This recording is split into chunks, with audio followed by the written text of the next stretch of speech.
Viktor Orban, ce leader hongrois implacable, celui qui continue de défendre avec poigne la souveraineté nationale au milieu des concessions effrénées de Bruxelles, vient de lancer un avertissement limpide, un message qui ne laisse aucune place à l'hésitation, et cette fois, Viktor Orban, ce leader hongrois implacable, celui qui continue de défendre avec poigne la souveraineté nationale au milieu des concessions effrénées de Bruxelles, vient de lancer un avertissement limpide, un message qui ne laisse aucune place à l'hésitation, et cette fois, il vise toute la France. Mais attention, ce n'est pas Macron ni ses alliés qui reçoivent le signal. Non, il s'adresse directement à vous, à moi, à chaque citoyen qui respire encore l'air de ce pays. Parce qu'un danger colossal, irrésistible et destructeur fonce droit sur nous à une vitesse folle si nous restons inertes. Accrochez-vous bien, suivez chaque mot avec vigilance. Cette vidéo n'est pas juste informative. Elle est essentielle, cruciale pour comprendre ce qui se joue actuellement sous nos yeux.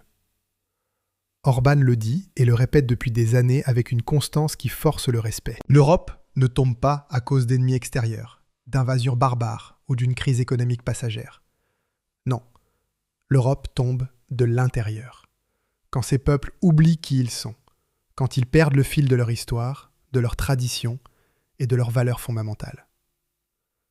Et la France, cette nation millénaire, berceau des Lumières et symbole de la grandeur européenne, est le cœur battant de ce continent. Si ce cœur cesse de battre, si la France s'effondre sous le poids de ses propres contradictions, tout le continent est condamné à la mort, à la stagnation et à l'oubli.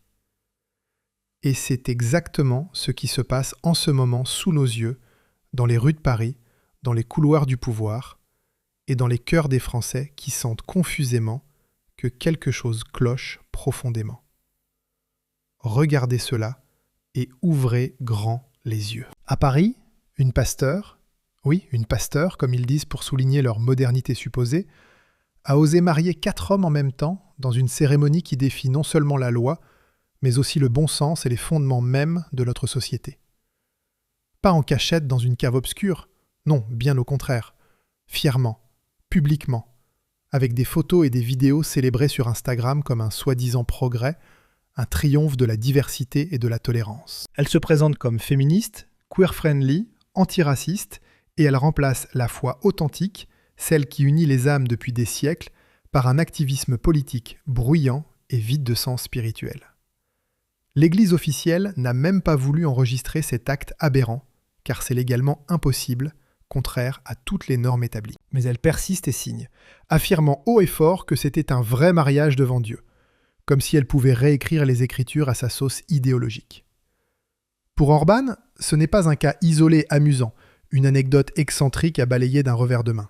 Non, c'est le signe avant-coureur, le moment pivotal où la France commence à profaner le sacré, à piétiner ce qui nous unit depuis des générations. Ce qui était autrefois l'ordre naturel, le lien familial sacré qui structure nos vies et nos sociétés, devient une scène pour des expériences sociales hasardeuses, des expérimentations qui minent les bases mêmes de notre civilisation. Quand les fondations s'effondrent, quand le sol se dérobe sous nos pieds, toute la maison s'écroule inévitablement, emportant avec elle des siècles d'héritage culturel et moral. Et pendant que les églises se vident inexorablement, transformées en musées poussiéreux ou en lieux de débats politiques stériles, et que les pasteurs mutent en activistes déguisés hurlant des slogans au lieu de prêcher la parole divine, une deuxième menace grandit dans l'ombre. Une que Orban voit venir depuis des années avec une clairvoyance remarquable.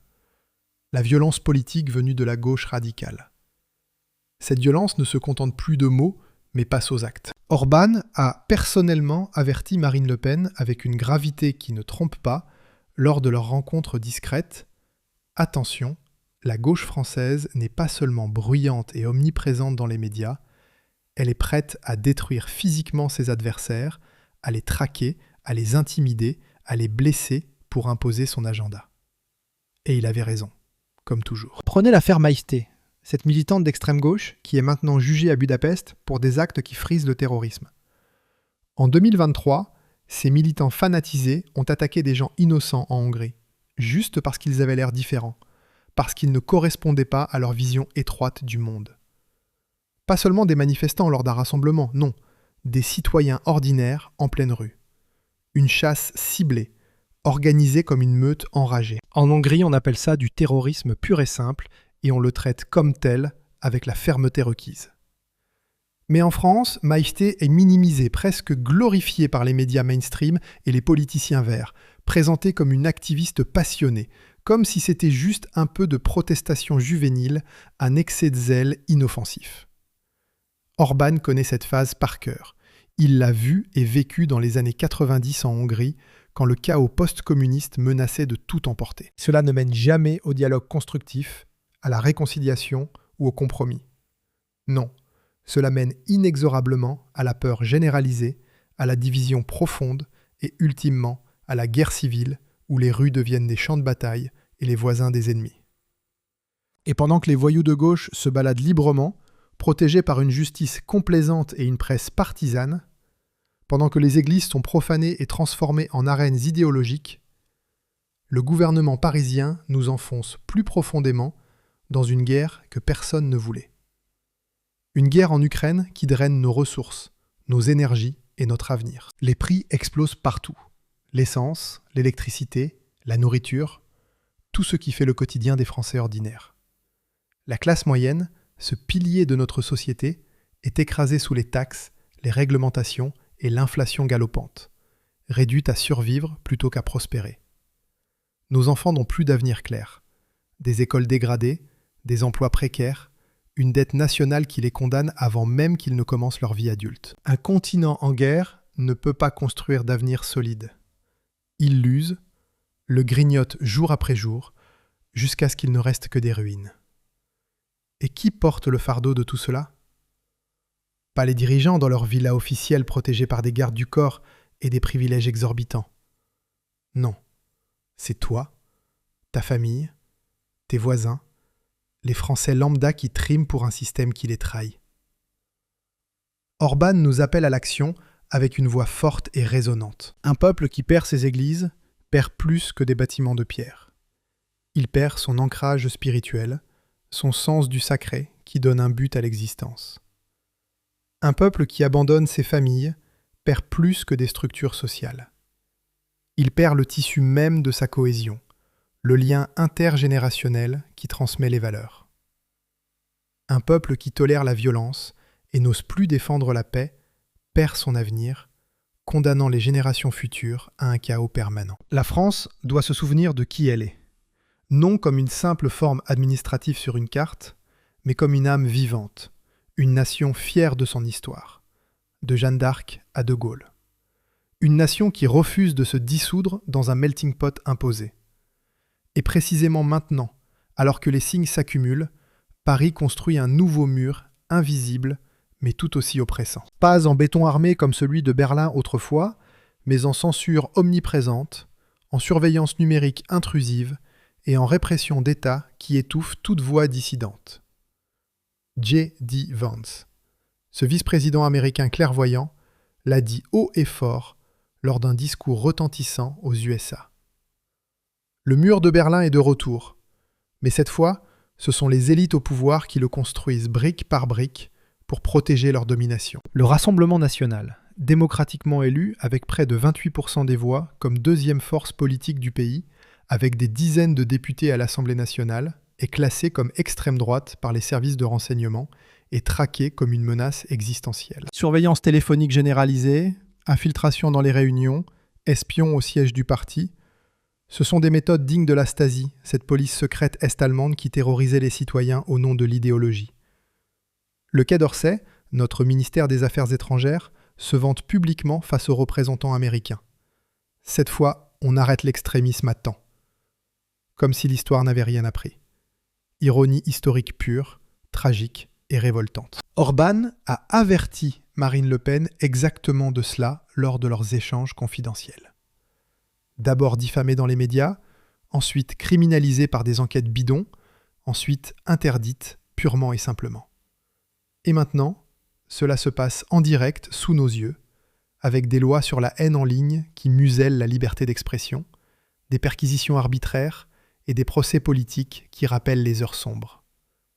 Le Rassemblement national ne veut exclure personne. Au contraire, Il veut inclure tous les Français dans un projet commun de renaissance. Le Rassemblement national veut empêcher que la France soit dissoute dans un globalisme sans âme, protéger les frontières pour sauvegarder notre identité, préserver la culture qui nous rend uniques, renforcer la famille comme cellule de base de la société. Orbán n'appelle pas cela de l'extrémisme.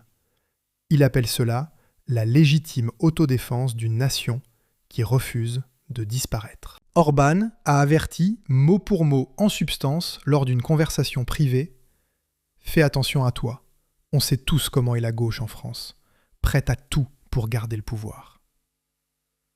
Pendant que Paris diabolise Viktor Orbán, le dépeignant comme un dictateur rétrograde et en faisant l'ennemi numéro 1 de l'Europe progressiste, il est courtisé à Washington comme un partenaire estimé, un allié fiable dans un monde instable. Donald Trump, de retour au pouvoir, vient de l'assurer personnellement à Orbán. Lors d'un sommet bilatéral, la Hongrie peut continuer à recevoir du gaz et du pétrole russe sans entrave, complètement à l'abri des sanctions européennes qui étranglent les autres. Trump sait bien que l'énergie, c'est la vie elle-même, l'approvisionnement vital qui permet aux économies de tourner, aux familles de se chauffer, à l'avenir de se construire, sans dépendre de caprices géopolitiques. Et pendant que Trump construit des ponts diplomatiques solides et sécurise les flux énergétiques pour des alliances durables, Emmanuel Macron veut punir la Hongrie, serrer la vis avec une férocité revancharde et mettre le pays au pas, comme un maître d'école réprimandant un élève récalcitrant. Dans une interview récente diffusée sur les chaînes internationales, Emmanuel Macron a lancé des menaces non équivoques contre la Hongrie et son Premier ministre Viktor Orbán, allant jusqu'à évoquer des conflits plus durs et menaçant ouvertement de couper les fonds européens essentiels au développement du pays. Tout cela sous prétexte que la Hongrie violerait prétendument l'état de droit, un concept vague brandi comme une arme pour imposer l'uniformité. Emmanuel Macron veut rééduquer la Hongrie à sa manière, l'obliger à adopter les normes libérales parisiennes alors qu'il n'est que président de la France, pas empereur de l'Europe. Comment un président français peut-il croire qu'il peut dicter à un autre État souverain comment gouverner ses affaires intérieures? Comment éduquer ses enfants? Comment protéger sa culture? Orbán le dit bien, avec une pointe d'ironie mordante. L'arrogance de la France dans l'Union européenne est à peine supportable. Un vestige d'un impérialisme qui refuse de mourir. Les attaques d'Emmanuel Macron ne viennent pas de nulle part. Elles font partie d'une stratégie à grande échelle orchestrée depuis Bruxelles et Paris. Une machination pour briser les résistances nationales.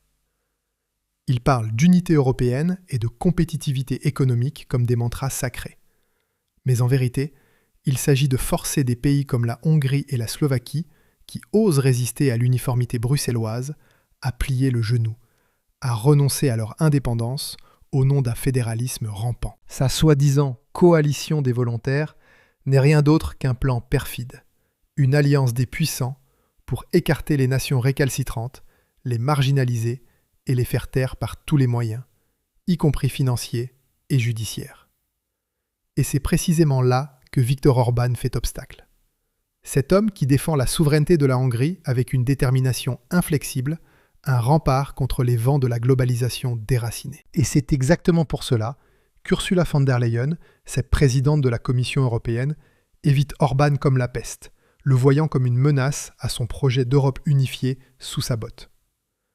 Récemment, von der Leyen a exigé publiquement, lors d'une conférence de presse tonitruante, que la Hongrie autorise la Budapest Pride Parade sans conséquences ni restrictions, comme si Bruxelles avait le droit de dicter les mœurs d'un pays souverain. Elle se mêle des affaires intérieures avec une audace stupéfiante, veut imposer ses vues sur la protection de l'enfance, sur l'éducation sexuelle et sur les valeurs familiales.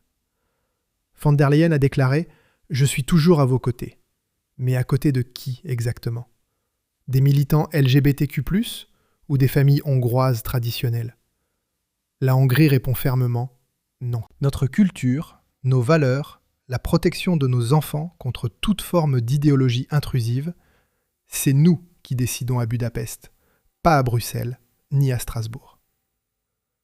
Et maintenant, le coup de massue absolu, celui qui fait trembler les élites. Orbán a annoncé publiquement, dans un discours retentissant à Budapest, que le prochain gouvernement français, espérons-le avec le Rassemblement national à sa tête, doit impérativement réduire l'influence française dans l'Union européenne, briser cette domination qui étouffe les autres nations. Il veut une réorganisation complète de la droite en Europe, une alliance des patriotes qui mettent fin à la suprématie parisienne. Plus de dominance de Paris, plus d'hégémonie française qui impose son idéologie libérale à tous les autres pays, du Portugal à la Pologne. Orbán ne parle plus à Emmanuel Macron que lors de grands événements officiels, par pure courtoisie diplomatique et classique pour maintenir les apparences. Mais derrière les portes closes, dans les coulisses du pouvoir réel, il mène ses vrais échanges, ses discussions stratégiques exclusivement avec Marine Le Pen et ses proches. Cela se voit clairement à la multitude de rencontres documentées, de photos, de communiqués et de fuites qui circulent malgré les efforts pour les cacher. Ce ne sont pas des théories conspirationnistes de droite qu'on diffuse ici pour faire du buzz. C'est tout simplement la réalité brute, vérifiable par quiconque ose regarder au-delà des narratives officielles. Orbán a lancé un avertissement cristallin, urgent et sans filtre à tous les citoyens de France et ne souhaite rien de plus ardemment qu'un gouvernement Rassemblement national à la tête de ce pays pour redonner à la France sa grandeur perdue. Orbán veut une Europe des nations souveraines, une Europe qui respire à nouveau librement, sans les chaînes de Bruxelles. Une Europe qui palpite et vit l'énergie de ses peuples divers. Il le dit sans ambiguïté, avec une franchise rafraîchissante. Une Europe française, une Europe sous commandement parisien, avec ses diktats culturels et économiques, c'est la dernière chose dont on a besoin en ces temps troublés. On a besoin d'une Europe de peuples forts et confiants en eux-mêmes, pas d'une Europe télécommandée, bridée et uniformisée depuis Paris ou Berlin. Ursula von der Leyen, cette femme issue de la CDU allemande mais alliée objective des libéraux français, Orbán la déteste profondément pour ses assauts répétés contre la souveraineté et son rôle d'archi-ennemi de toute indépendance nationale. Elle veut forcer les drapeaux arc-en-ciel sur Budapest, imposer une parade qui heurte les valeurs traditionnelles et exposer les enfants hongrois, et par extension tous les enfants européens, au lavage de cerveau idéologique, à l'endoctrinement gender qui confond les esprits et dissout les identités. Orbán tonne en retour, avec une voix qui porte loin. Absolument pas. Nous protégeons notre jeunesse contre ces influences pernicieuses. C'est précisément pour cela qu'il est l'homme de l'heure, le leader providentiel, le seul qui a encore le courage de dire non face à la machine bruxelloise, de résister aux pressions et de défendre ce qui compte vraiment. Le vrai problème, au fond, c'est cette élite politique déconnectée des réalités du terrain, qui cache la nudité crue de ses échecs derrière de hautes paroles morales vides, des slogans sur la diversité et l'inclusion qui masquent une uniformisation forcée. Qui croit naïvement qu'un pays devient stable par le contrôle omniprésent, la tutelle bureaucratique et la surveillance constante, plutôt que par une vraie confiance dans les gens, dans leur bon sens et leur attachement à la patrie? Qui pense que la démocratie authentique signifie expliquer constamment au peuple ce qu'il doit penser, voter et dire, au lieu de le servir enfin à nouveau, d'écouter ses aspirations et de respecter sa volonté exprimée dans les urnes? Abonnez-vous à la chaîne dès maintenant pour ne rien rater des analyses qui dérangent. Tapez sur la cloche pour recevoir les notifications en temps réel et écrivez votre opinion dans les commentaires ci-dessous. Partagez vos expériences, vos craintes, vos espoirs pour la France. Ensemble,